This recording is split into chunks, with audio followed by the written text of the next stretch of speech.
Hello, everyone. This is Tom Fox, and I'd like to welcome you to the Daily Compliance News.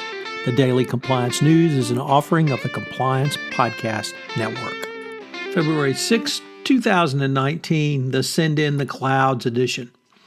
First up, a story from the BBC about the rise and fall of a tennis prodigy for match fixing. It's a story of Kareem Hussam, one of the youngest and best tennis players in the world. He looked set to play in big tournaments against some of the top players. Instead, he was sucked into one of the biggest match-fixing rings yet discovered in a sport riddled with corruption. So once again, the sport of tennis finds itself embroiled in a match-fixing scandal. Next up, an article from the Financial Times. Yesterday, I reported about a report issued about Australian banks who have engaged in tactics that only, you can say, make Wells Fargo look relatively benign. Today, it turns out that Australian bank executives could face criminal charges following the publication of the report detailing literally how they ripped off their customers for years. It follows a year-long Royal Commission inquiry into the banking, insurance, and pension services for the country of Australia. And we can only hope that there would be retribution owed by the recalcitrant bankers going forward. Next up, the NCAA. Yes, the NCAA is once again in the news as it begins an inquiry into the head coach at the University of Arizona, Sean Miller.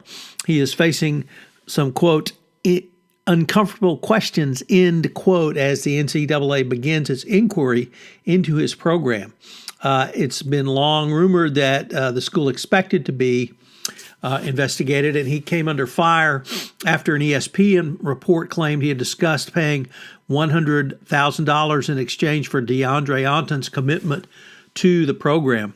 Miller, of course, has denied this report, saying he never knowingly violated NCAA rules. This is in spite of the fact that ex-Arizona assistant coach Emmanuel Book Richardson pled guilty in the ongoing prosecution of college basketball corruption, telling a judge he had accepted $20,000 to try to steer a player to a particular business agent. So we will have to see if the NCAA can actually do something for once, investigate someone, and actually bring them to justice. Finally, Big Pharma. Big Pharma has taken a new tact in the claims against them for price gouging, claiming that it is now the middlemen who indeed are the ones that have caused the prices to go up. A new tactic by Pharma.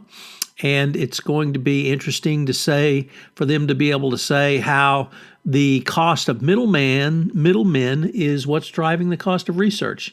It's certainly a novel argument, and it's going to be interesting to see if Big Pharma can pull it off, given the incredible price gouging they've engaged in over the past few years.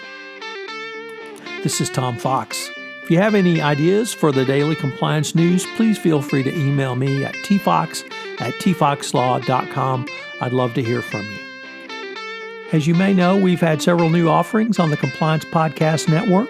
One of those includes Popcorn and Compliance, where Jay Rosen and I take a look at compliance through the lens of movies, both current, contemporary movies, and classic movies. Also premiering in December.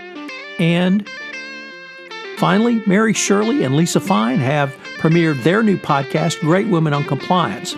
I hope you will check that out. It's a great podcast series. We have several other offerings that are in production that will go live hopefully in Q1 of 2019. I hope you will check back to see the offerings on this Compliance Podcast Network.